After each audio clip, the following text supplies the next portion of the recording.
শাকিব খানের বিপরীতে ২০১৬ সালে বজগিরি সিনেমার মাধ্যমে ঢালিউডে অভিষেক হয় শবনম বুবলির।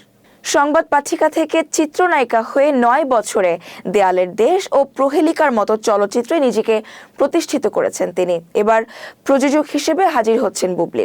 সম্প্রতি নিজের প্রযোজনা প্রতিষ্ঠান বিগ প্রোডাকশনের ঘোষণা দিয়েছেন তিনি, যেখানে সিনেমা, নাটক, স্বল্পদৈর্ঘ্য চলচ্চিত্র ও মিউজিক ভিডিও নির্মিত হবে।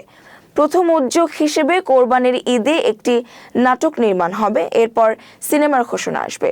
বুবলি জানান, বিগ প্রোডাকশনে নতুন প্রতিভাদের সুযোগ দেওয়ার পরিকল্পনা রয়েছে এবং তিনি মানসম্পন্ন কাজ করতে চান।